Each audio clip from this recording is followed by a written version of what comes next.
Hello, everyone. Good morning, good afternoon, good evening, or good night, depending on where you are joining us from. Wherever and whenever that may be, we are so happy that you decided to spend the next hour with us exploring the topic of social and emotional learning.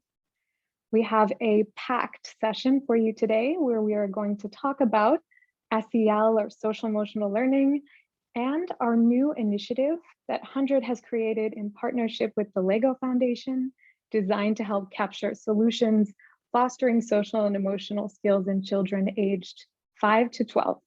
We have 4 amazing speakers here with us today, who you will get to know shortly. My name is Mariah O'Mara. I am a former educator and the current head of communications at HundrED. I will be facilitating this discussion on social and emotional learning. So I can see that people are beginning to file in. We are so excited to have you here with us today. Please use the chat to let us know where you are tuning in from, and also let us know a little bit more about you. Are you an innovator, an educator, student, parent, education enthusiast? We want to know. And if you have questions, we want to hear them.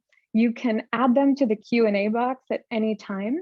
And we also have some questions that have come in before the session, but we have saved some time for questions that come in during. So please do ask away. And just so you know, this session is being recorded and will be shared after. So no worries if you missed something or if you want to rewatch later. So I'm going to give you a quick breakdown of what you can expect from today's webinar. You will hear first from Saku Tuominen, HundrED's co-founder and creative director, who will be telling us a little bit about HundrED. We then have a special message from Gawn, the director of Advocacy and Communications at the LEGO Foundation. We also have Joan Lombardi, senior scholar at the Center for Child and Human Development at Georgetown University, who will be sharing a bit about her work with young children and families and communities, both during COVID and beyond COVID. And last, but certainly not least, we have Stephanie Jones, Gerald S. Lesser, professor in child development and education, director of the EASEL labs at the Harvard Graduate School of Education. So each of these speakers will have a short message for you, about 5 minutes, and then afterwards we will bring them on stage together for a panel discussion. So I will remind you again to drop your questions in at that time. But before we get started, let's unpack what is social and emotional learning. So for our purposes, SEL is an umbrella term that represents a wide array of skills that help children to set goals, handle impulses, manage and express emotions, build relationships. And to be clear, this topic has always been important. But at this moment, when the reduction of social interaction, physical activity, and play spurred by the COVID-19 pandemic, which has drastically increased emotional stress in students worldwide, it seems that this topic is at the forefront of everyone's mind. And we can see that because this is actually one of our most highly registered for webinars. So I am expecting that a lot of people will be watching this after the session, and we hope that you will learn a little bit more about the topic and also the initiative that has brought us here today. So HundrED has partnered with the LEGO Foundation to bring together innovative collaborators to help identify, share, and facilitate the use of promising new strategies promoting social and emotional learning in children aged 5 to 12. So at this point, I would like to try something a little bit different. If you've attended our webinars before, you might know that we usually start with a check-in poll and some music, but today we're going to open with a little activity. So don't overthink it, but I have a few questions for you just to see where you are and where you're coming from. So there are 2 rules. 1, stay curious, dig deep, and have fun. It's just 3 questions.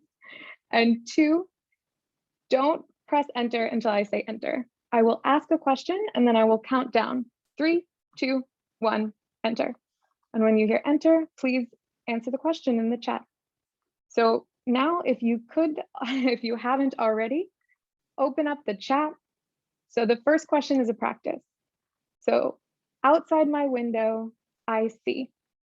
So let's tell us a little bit more about where you are and what you can see. So 3, 2, 1, enter.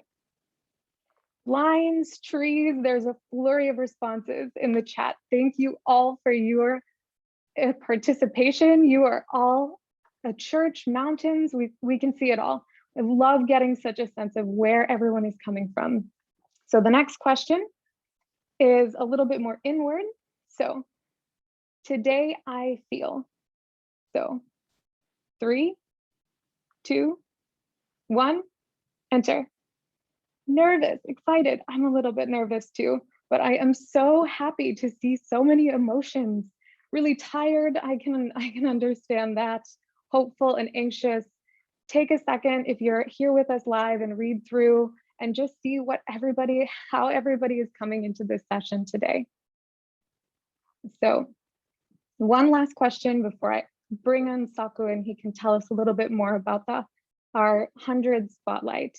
So the last question is, social and emotional learning is. So that's what we're here to discover today, but what do you think? 3, 2, 1, enter. Urgent, vital, important, yes, all of those things. Oh, thank you so much.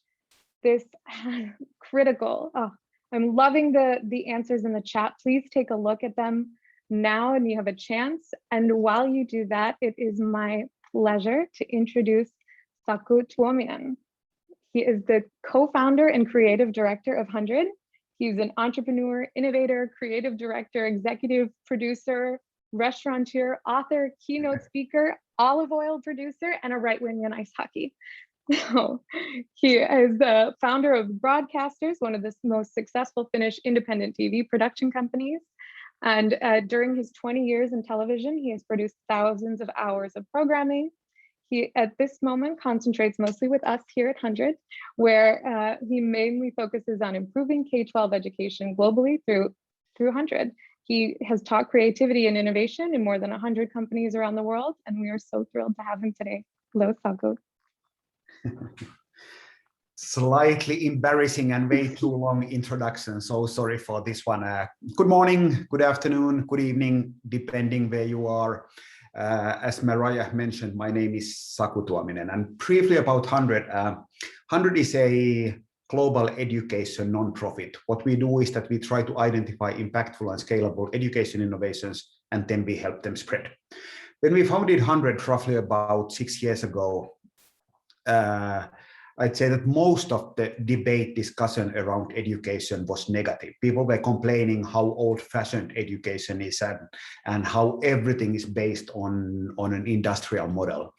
And we all know that it's not completely untrue. There's massive challenges in education, and there will be challenges in the coming years as well. But it's not all bad. It's not the whole truth either, because no matter where we look, no matter what country we are examining or continent we are examining, there's huge amount of bright spots as well. So what we try to do in HundrED is that we try to concentrate, instead of endless complaining, we try to concentrate on bright spots, beautiful things, and we try to give them the visibility they deserve.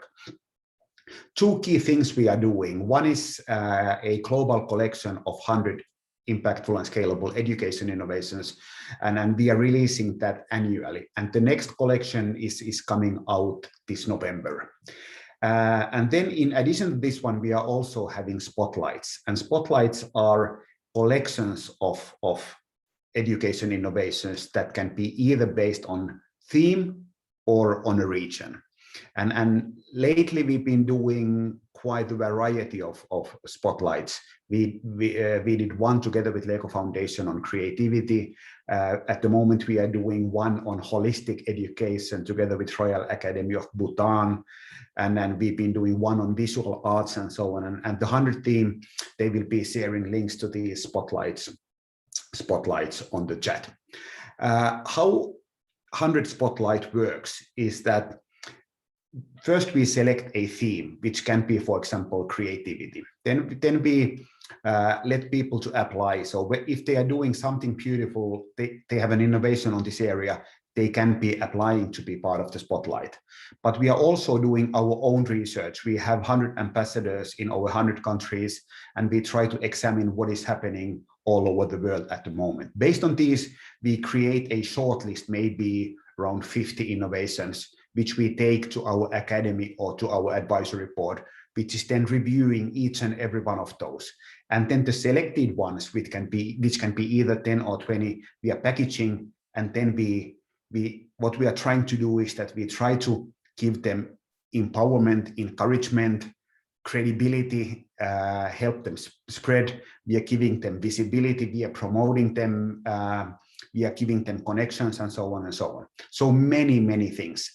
What are the key goals of a spotlight is that, first of all, is that we would not be picking a specific theme unless we thought that that's something that needs to be addressed, something that needs to be discussed, like holistic well-being or parental engagement or visual arts and so forth.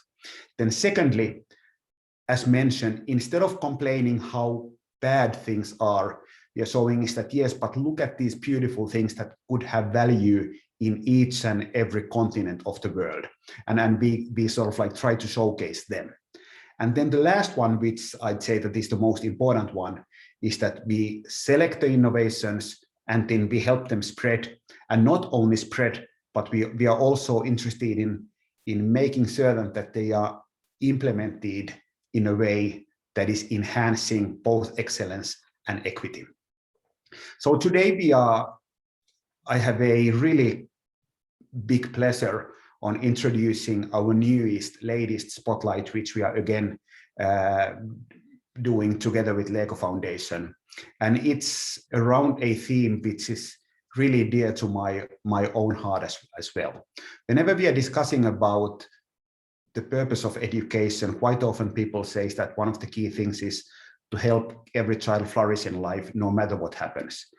And as we know from pandemia and also about the future post-pandemia, is that the world is an extremely uncertain world, and uncertainty is an emotion that practically no one likes. So having resilience, having social emotional skills and so on is crucial. And it's really exciting to be examining what is happening out there in the world, what kind of innovations are there and so on. So please do apply and please do help to give these beautiful innovations the visibility they say that they all deserve. So with these words, excited to be here, excited to be joining the forces together with you. And with these words, I give it back to Mariah. Thank you so much, Saku. And our HundrED team in the chat will continue to drop links so you can find out how to apply for this spotlight. The deadline is July 8th. You'll hear us say that a few more times in this webinar, just in case you forget. Thank you again, Saku, for always encouraging us to be ambitious in our goals. And we are really hoping that we can get a lot of innovations for this spotlight because it is such an important topic. So moving on, we have a message from Gawn, the Director of Advocacy and Communications at the Lego Foundation, leading a global initiative that seeks to promote holistic skills and learning through play in early childhood and primary school. So Ryan has a short message for us. He's recorded it from the Lego Foundation headquarters in Billund. So I'll pass it over to Ryan. Hi, I'm Gawn, and I'm delighted to join you today from Billund in Denmark. I'm a director here at the Lego Foundation, where we aim to build a future in which children become creative, engaged, lifelong learners. To achieve this, we're dedicated to redefining play and reimagining learning to ensure children build the broad set of skills they need to thrive and succeed. Our partnership with HundrED is key in our commitment to ensure all children can flourish and that they can engage in meaningful learning experiences and develop essential 21st century skills. For example, last year we partnered with HundrED to celebrate innovations fostering creativity in education and launched the HundrED Creativity Spotlight. This spotlight showcases leading innovations undertaking exceptional work in fostering creativity and education around the world. Millions of children across the world are still coping with emotional trauma due to the COVID-19 pandemic. And like never before, it's clear that all children around the world need to develop social and emotional skills, which will help them flourish and deal with challenging and changing circumstances. We all have the responsibility to equip our children with social and emotional learning skills to help them to succeed. I think we can all agree in these challenging times it's more critical than ever to understand the existing innovative approaches in social emotional learning in our classrooms, whether they be in person, virtual, or somewhere in between. At the LEGO Foundation, we believe that there needs to be a greater understanding of how we foster social and emotional learning skills in schools. I'm delighted that this year, the LEGO Foundation has partnered again with HundrED to identify some of the most impactful and scalable education innovations which foster SEL skills. The aim of our collaboration is to showcase a carefully curated shortlist of education innovations in SEL. Why? Because people are asking how. If you want to change something, you need to know how to do it. You need examples, and we know that there are many examples of leading practices and solutions already impacting children and educators around the world. So with a spotlight on social and emotional learning, we want to help shine a light on and showcase some of these great examples and to celebrate existing SEL innovations. And with that, I'd like to remind you that until the 8th of July, it's still possible to submit applications to the HundrED Spotlight on Social and Emotional Learning. So if you work with innovations that are intentional, active, and focused on fostering specific SEL skills, aged 5 to 12, you still have 3 weeks to apply on HundrED.org.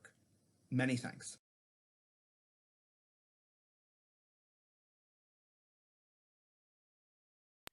And many thanks to Ryan for that message. And many thanks to all of you who are being active in the chat. I've already seen some questions coming in asking if these kinds of innovations would be accepted.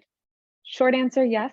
We of course need more information, but I'm excited to see that there's already so many innovators in this chat who have these kinds of ideas that we're looking for.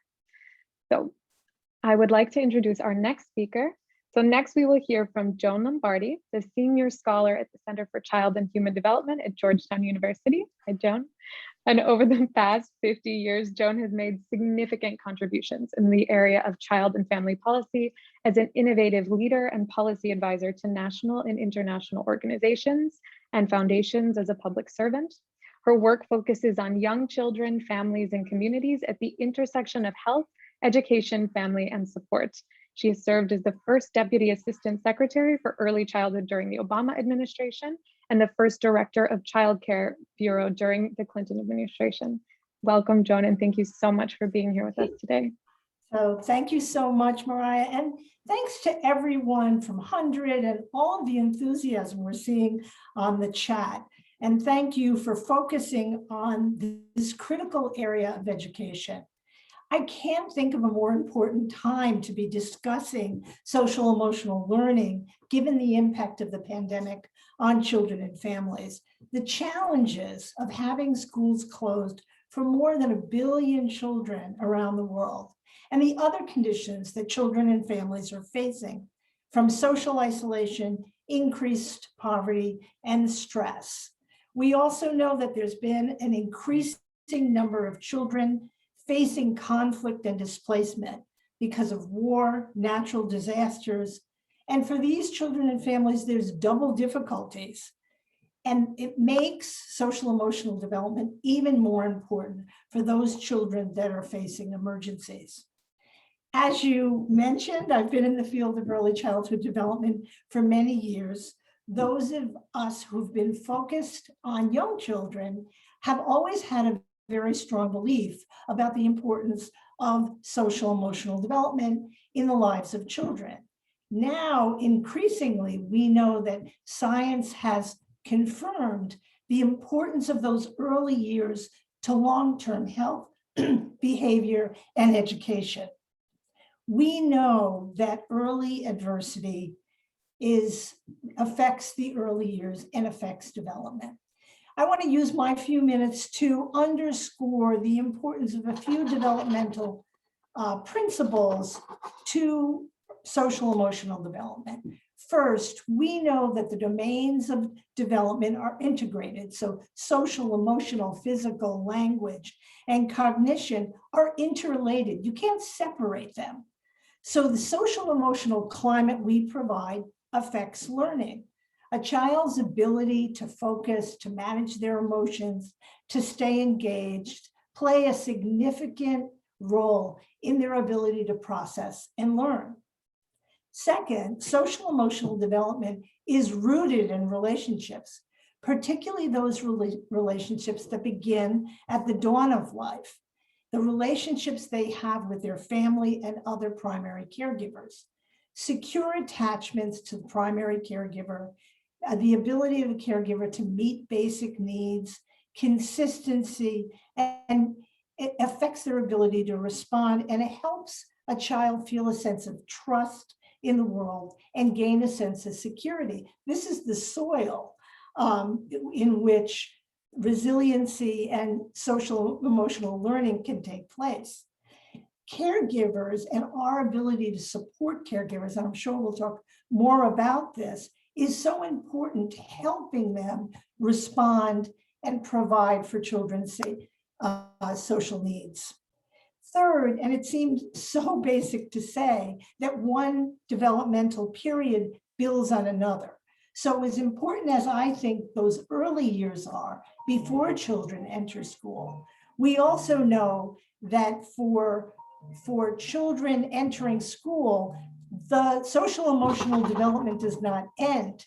And we have to continue to focus on their ability to feel good about themselves and to take that feeling forward as they continue to learn.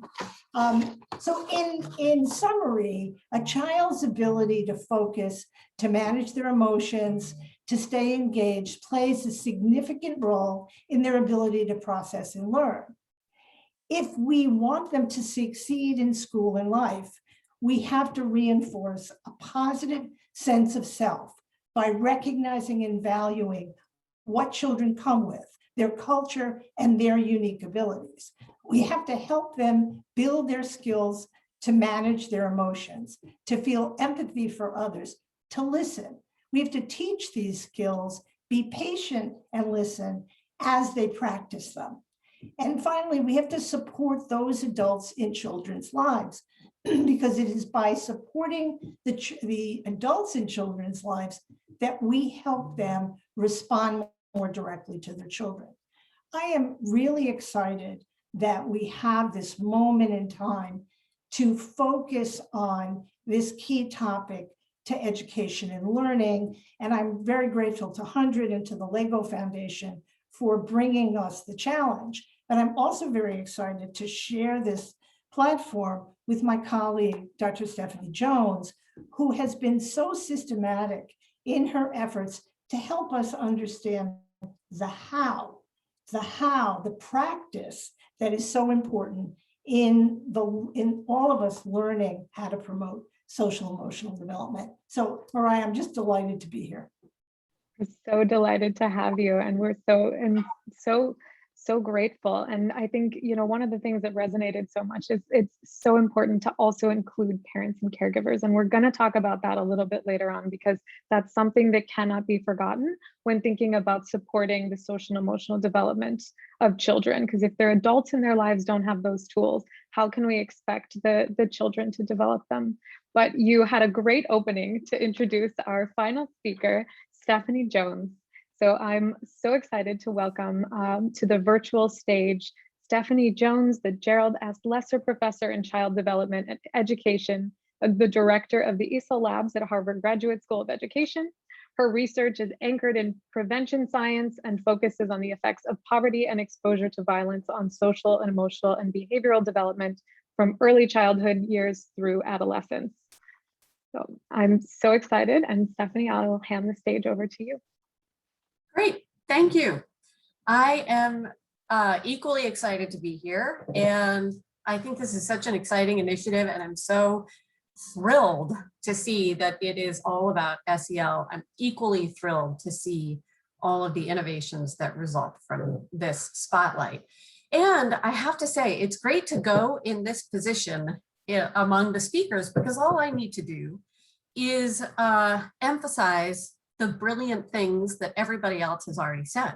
And in some ways, I think I'm going to say many similar things, slightly different ways. So I thought I would just use my short time to share I had 5, but I changed it to 4 things to know and remember about SEL. And I'm going to talk about SEL as a field and about practice, and then about what I'm thinking about scaling ideas and innovation. So the first thing is that SEL skills and competencies are multifaceted. They are many types of things. And as Joan said, they are developmental. They grow and change over time. And what's important and salient varies at different developmental stages. So it's important to think developmentally. What's important when, and what builds on what? And that helps us focus and get really precise and specific in our work. That's the first thing. The second thing is they are malleable. As I said, they grow and change over time, and we have available to us effective strategies, practices, and programs that we know make a difference for children and for adults. And we have examples of these all over the world. This spotlight will highlight a lot of those. I just want to say 2 things about these to remember. So there are 2 key things about practice and practices that we've learned. When you look across the most studied and implemented programs, there are 4 common elements. And we have done this. We've spent a lot of time looking in detail inside programs to find out what's common across them. So these are the 4 things. The first thing is that adults model and live the skills they hope to see in children.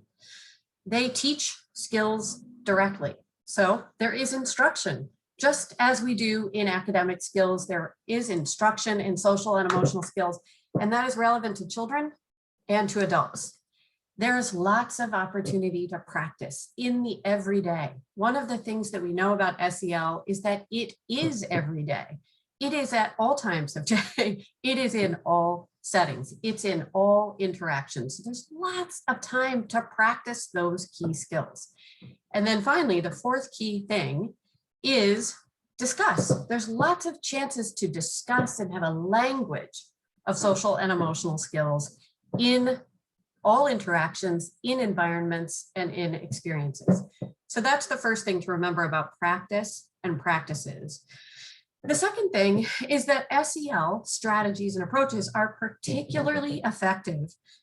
Indeed, they are the most effective set of strategies we have available to us in interrupting the stress response system and in supporting children and adults to manage and bounce back from traumatic, chaotic, and disruptive experiences. And so related to this point, as we think about COVID, the worldwide experience of COVID, and its impact on children and families, and especially as we look to a return to school in some parts of the world, we know that children's academic learning, their social, emotional, and behavioral skills, and their mental health have been significantly challenged. Joan has a whole set of studies documenting this. We have a set of studies documenting this, and then there are examples all around the world. What may not be as clear in a kind of universal way yet is that SEL strategies are an essential response. I do hear a lot of really quite legitimate worry about learning loss, but my sense is that if we jump to that, if we jump to try and regain those losses, we might, without addressing children's SEL skills, we might do more harm than good. What we really need to do is to think about what children have experienced and support their social emotional skills and their social emotional well-being. And that will accelerate our ability to close those learning losses over time. And so, in a funny way, again, echoing what Joan said at the very beginning, she said, everything is integrated. these areas are so deeply intertwined. They're really these important complements to each other. And we tend to think about them as in competition, but in truth, they're real complements to each other. Okay, so the final thing, the fourth thing I'm going to say, is that as we think about scaling and scaling effective strategies, ideas, and innovation, my hope is that we'll do two things. One is simplify, and the second is localize, which in a sense together mean we need to identify the essential elements to any effective practice or strategy, and then consider what that is and what it means in a local context. So in the end, what we're thinking about at scale isn't necessarily a thing that gets repeated. It's a process that preserves what's essential, the active ingredients, if you will, and makes it resonant and relevant to a place. So those are my four things. Thank you for listening. And this has been an absolute delight. Thank you so much, Stephanie, and welcome back, Joan. I'm so happy to invite you all back. I really loved what you said, Stephanie. Simplify and localize. I think that's something that will stick with me till after this session is over. So now that I've got all the panelists back on the stage, one more reminder that if you have any questions, please do leave them in the Q&A box. But for right now, we do have some questions, and I want to throw the first one at you, Joan. So you have been a longtime champion of young children and families. So tell us once again, for the people in the back who didn't quite hear it the first time, why is the spotlight on SEL so important for families? Well, it's particularly important right now. It's always important, but it's particularly important right now as they've gone through so much stress over the last 15 months now. It's not been just a few days, it's a prolonged amount of stress. And I think what we're seeing, we've been doing surveys of parents across the United States, but I hear the same thing anecdotally from people around the world, that what the stress, the financial hardships that families have faced has had a tremendous impact on their caregiving, which then has an impact on their children. So it's this, we call it the chain of hardship. And so it's critically important that we support families both socially and economically during these very difficult times, because that helps buffer the stress and affects the social emotional climate of their family.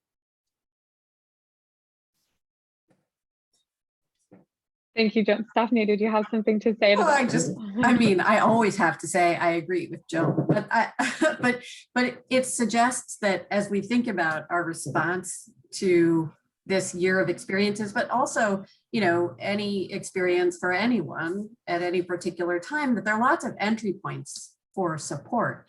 And the entry points can be about adults and the sort of context they're in, but it can also be about children and sort of their learning and development. It can be educators. So thinking about where your work is happening and what your entry points are, and you know what might be missing, can help us get to effective strategies and responses. You know, and I want to just underscore something that Stephanie said earlier about learning loss. Everyone is talking about that, but it's the social emotional learning loss that you also have felt, and you have to deal with that along with being concerned. We can't rush, we can't rush children. They need time to talk about what they've gone through.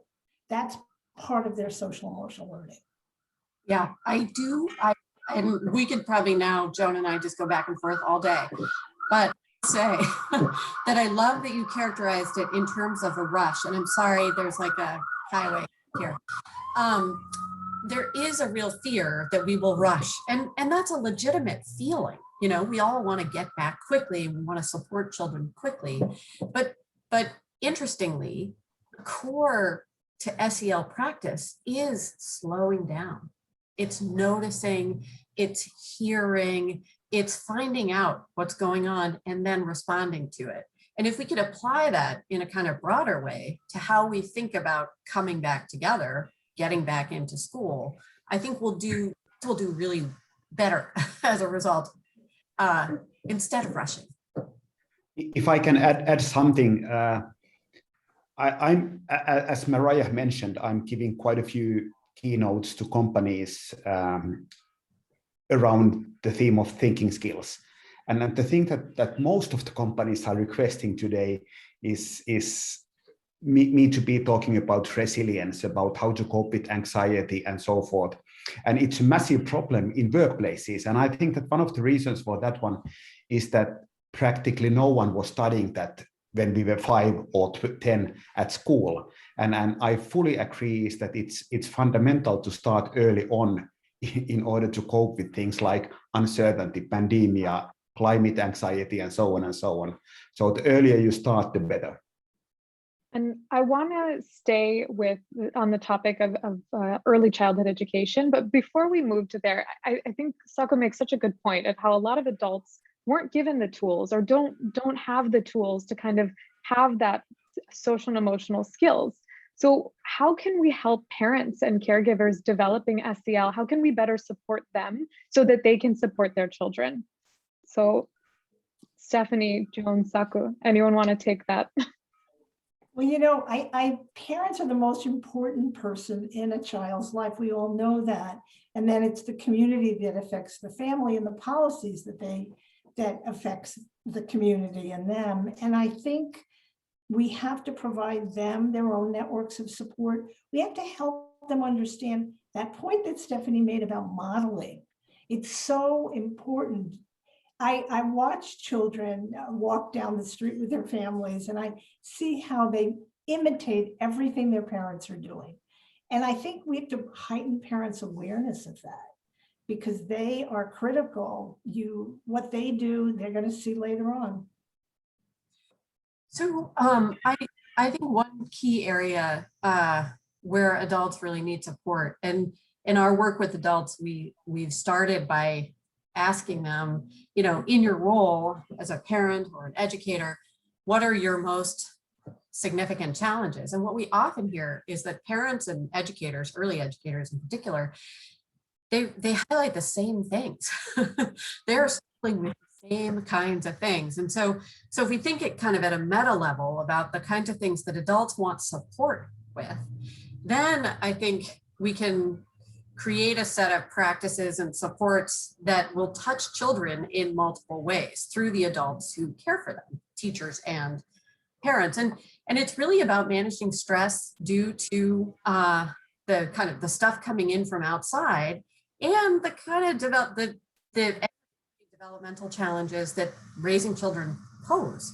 So managing children's behavior, dealing with routines and the kinds of things that happen at home and in school, and having a kind of a set of strategies and supports for managing and regulating the stress response is what we found adults are asking for, and is highly effective at the same time, but also quite precise. So you can build a set of supports that resonate with adults and are very simple and clear and make a difference quickly, which is what people need.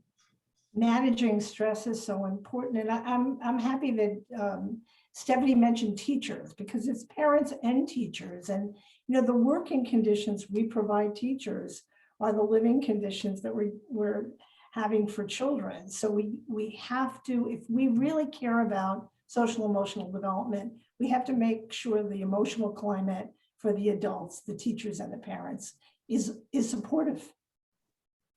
Thank you for making that point, Joan, and for bringing in teachers to this discussion. And I think, you know, managing these anxieties and stresses, you know, Joan, you mentioned earlier financial insecurities. I mean, it's across the board. If you're able to manage your stress, you are better able to address the new stressors that come into your life.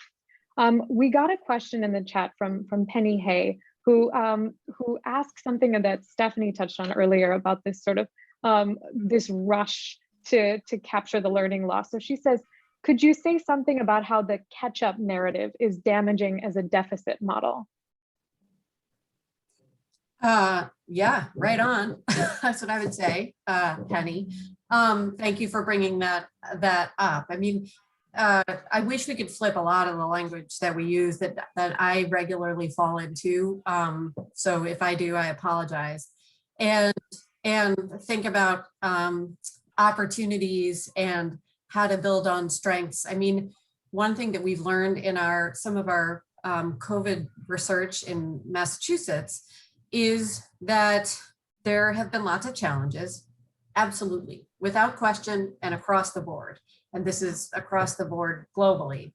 But also families and early educators are highlighting things that made a difference. And one thing that in our most recent survey we learned from families is that the time together, even families under all kinds of additional strain, whether it's economic, job loss, medical, and so on, have found that their time together has been a source of resilience and a source of comfort. And that in some ways, what we're hearing from families is, I forgot about that. And this is something that we want to hang on to and remember, which is how do we ensure that the policies and the higher level actions that we generate post-pandemic, or really they should be at any time, enable families to build that well of connection and comfort that sustains them through all kinds of disruption and, you know, challenge, pandemic or not. And so there's lots of things that we're hearing that are strengths to build upon. Children have learned lots of ways to cope during this time. They have been challenged, but they have learned lots of ways to cope. Let's learn about those and, you know, raise them up. I think that's another way to shift this narrative about catch up and deficit and so on. If I can ask one question, because I really like what you said, is that instead of seeing this as a massive problem, seeing also sort of like the silver lining in all of this. So Stephanie, Joan, could you mention Stephanie, you mentioned simplify and localize. Could you mention some practical small things which really impress you that you've seen lately, which are enhancing SEL? Well, you know, I think, just picking up on that notion that there's been comfort that people have gotten from being together with their family. Now, it's not everywhere, and it depends on lots of variables, but we've seen that. So we need to point out the positives. I think that's the overall message. Point out the positives that have happened throughout the pandemic. It's very difficult. We've had children who's lost their parents, have children that lost both their parents.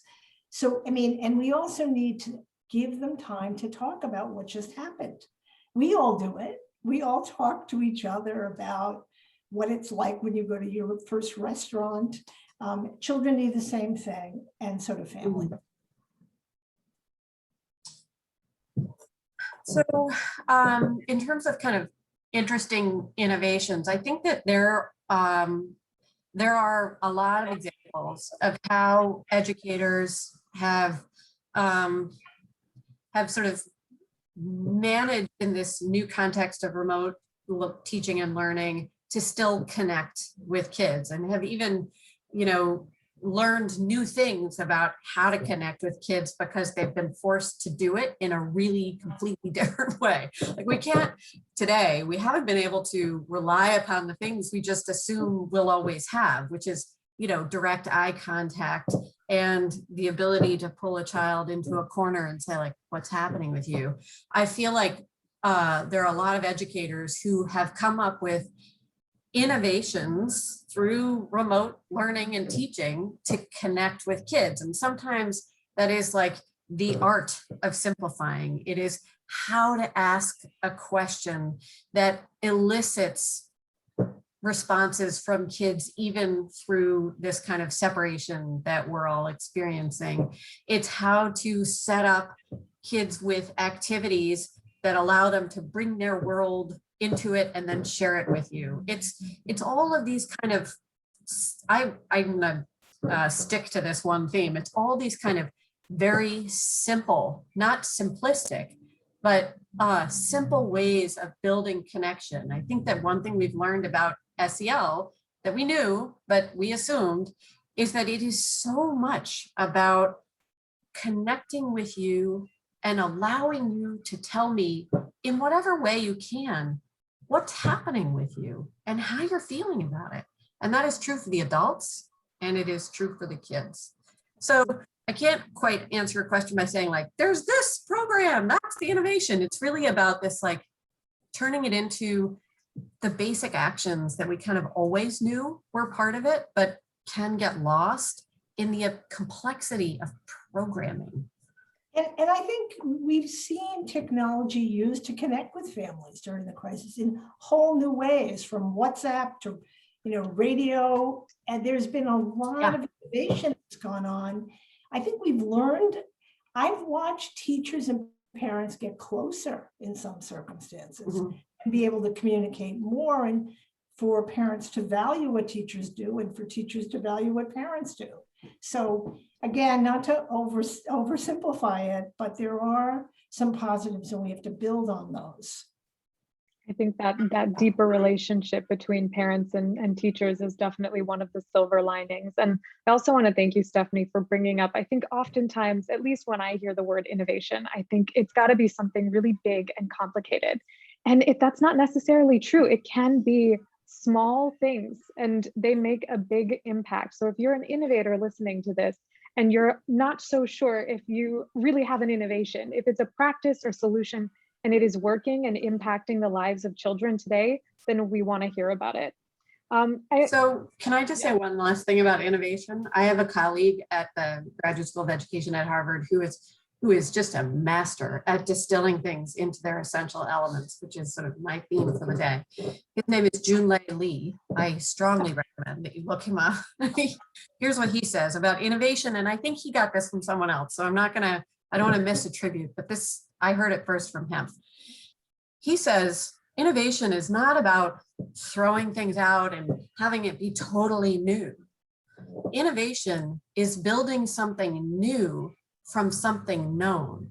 And what's key there is that we know a lot and we have a lot at our backs that we know is effective and that is local, that is meaningful, that we can rely upon.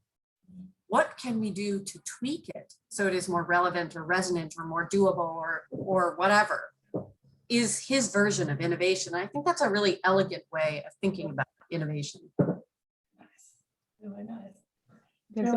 That is a really beautiful way to put it. And please do drop his name in the chat for us, because I know some people will be asking. But I want to go to a question from the audience. Andrew Cunningham asks, within the UN Sustainable Development Goals, there is no target or direct measure of SEL within SDG 4, to our collective chagrin.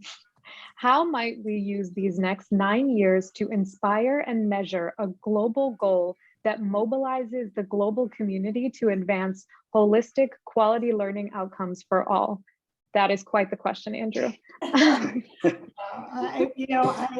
is a very long question, and we could spend a whole hour on that. And I'm sure Stephanie has great ideas about the assessment part.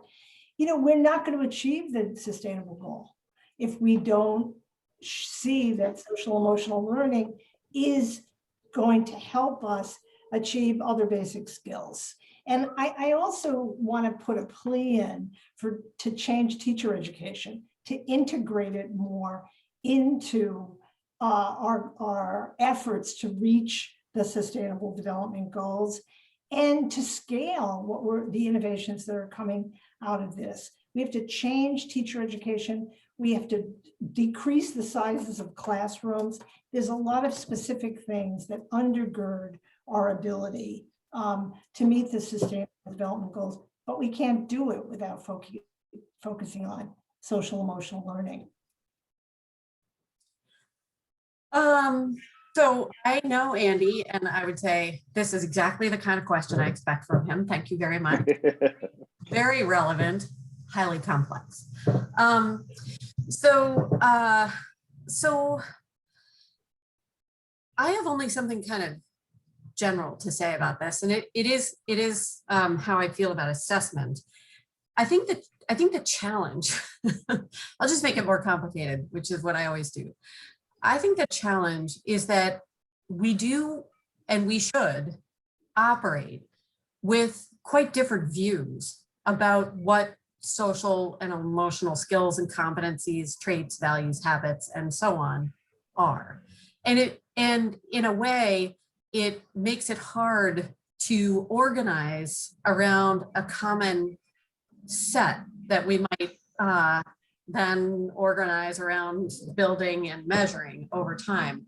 And my thoughts about this issue have changed over time, from thinking that there might be sort of an underlying universal set of social and emotional skills and competencies that we can all agree upon, to thinking that there's probably that, but there has to exist all of these different ways of understanding and valuing and thinking about this domain, because it's highly personal. It's, in a sense, cultural and ideological. So we need to hold both of those at the same time, and then think about how to communicate its importance and ultimately set up a system to track over time. And so that's the big complexity. I would encourage everyone to go look at Explore SEL, which I saw was in the chat, which is a place where frameworks have been distilled, and you can see how different ways of thinking prioritize and emphasize different kinds of skills. I think when we get to, when we fix that problem, get to the part where we start to think about how to track and monitor what's happening over time, I think we've learned a couple of things from our attempts to do this before, which is whatever we are trying to track over time, it has to be observable. We have to be able to see it and agree that we are seeing it. It can't be based on hunches and personal viewpoints. It's got to be a set of very clearly observable skills and that people have and do. So when we think about assessment and measurement, we have to get there, and it has to be a small number of things. The second thing I would say about that is that we have to really think carefully about how to line up our conceptualization, like what's important, with what we can observe, and then with what we do, that those have to be precisely aligned. Or we'll do lots of things and expect them to work, and they won't, but they might, but we won't know. Or we'll do lots of things and they won't work, and we'll think that they do, but they aren't. So like it's really important to get really explicit and precise and observable if we're going to track things and measure them over time. And much of our assessment is not that yet. No small task there. We've talked a lot about kind of the adults in children's lives. We talked about parents, we talked about teachers. We have a question in the chat that I think takes an interesting perspective, and I'd love to get Saku's feedback on this, but also open it up to Stephanie and Joan. And the question is, what are some insights that we can offer to children, young adult TV program creators? And how can content creators and script writers be more conscious of supporting SEL among their audience? Now, Saku, you worked in TV for quite some time. What do you think of this question? As I'm still slightly ashamed, but I think that my crime has expired, and I haven't been even watching TV during the past 10 years and so on. But what I think is that I think that one of the key things is to deeply accept that life is uncertain, and the fact that you are having difficulties in life is not a bad thing. That's the way the life is. So sort of like start building it from the acceptance.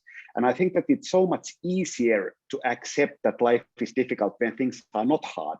So I think that post-pandemic is a good time to start building that kind of resilience and so on.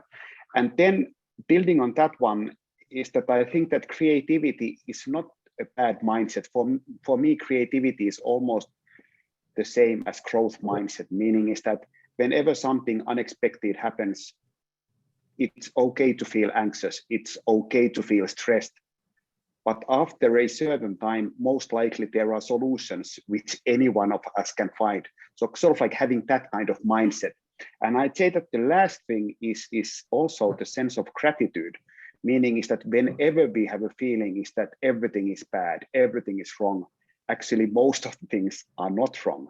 So I'd say that acceptance, growth mindset, and gratitude. And I don't know whether they come from TV or from life or from Buddhism and so on, but I think that those are the foundations which I build my own social emotional skills each and every day.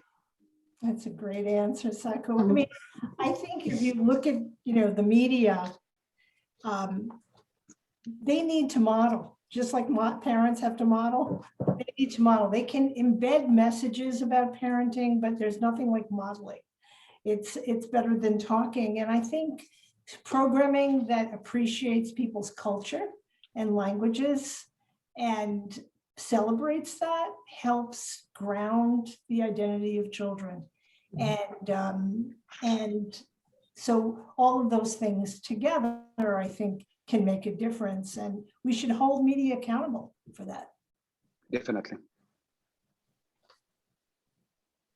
I think the holding media accountable is one big takeaway from that, but also this it reminds me of what Stephanie said earlier about this simplify and localize as well. And I think that is also important when it comes to media and TV. We have just a few more minutes left, but we have a question for Stephanie. So is there evidence pointing to the value of explicit SEL instruction in classrooms? Yes, that is the majority of evidence that we have. So the most, depending on what you think about what evidence is, and I think quite broadly about it, but just for now, the majority of the randomized control trials that we have in the literature have been conducted on programs designed for classrooms that have as a core component explicit teaching SEL through lessons in the classroom. And so I would say, yes, there's tons of evidence there. Yeah. Can I ask one short question to Stephanie and Joan? If I'm thinking about my own social emotional skills, I think that there's so many things that affect those, which means that how I sleep, how I listen, how curious I am, how much empathy I have, and so on. So where do you draw the line? We all understand what social emotional skills are, but where do we draw the line on what are the practices that actually enhance those and so on? Because it can be almost anything, meditation, concentration, and so on. Well, I think you just said it, Saku.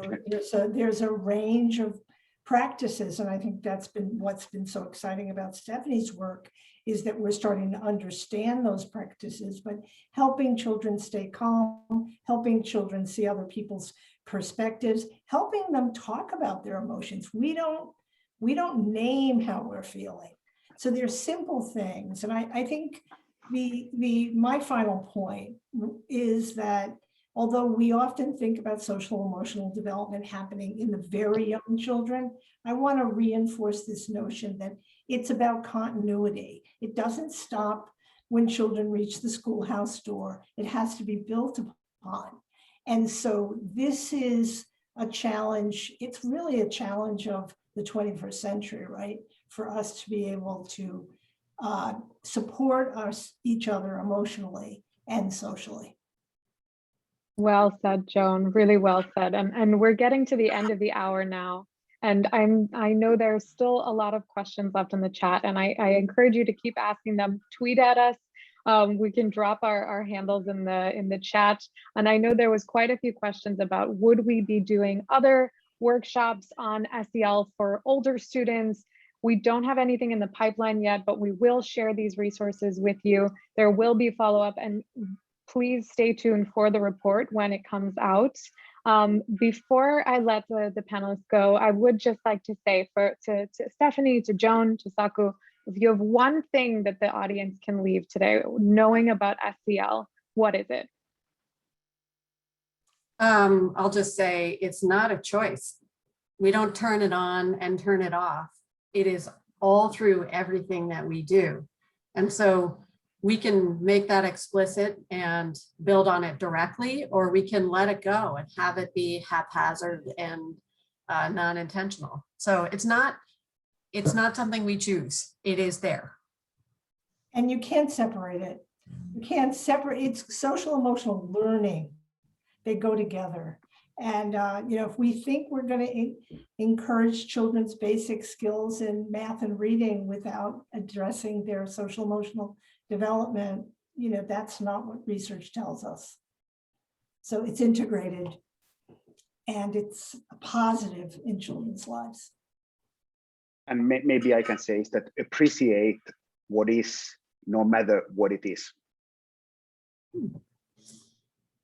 Well, I am leaving this session feeling so much more positive than I did coming to it. And I want to thank Stephanie, Joan, and Saku for your open and honest conversation and for sharing a little bit of your knowledge with us today. And thank you to everyone in the chat for being on this journey with us.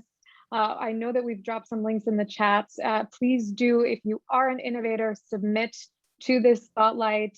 And thank you all so much for joining us. Have a great rest of your day, and we hope to see you in the next one. Thank you so much, everyone. Bye, thank you.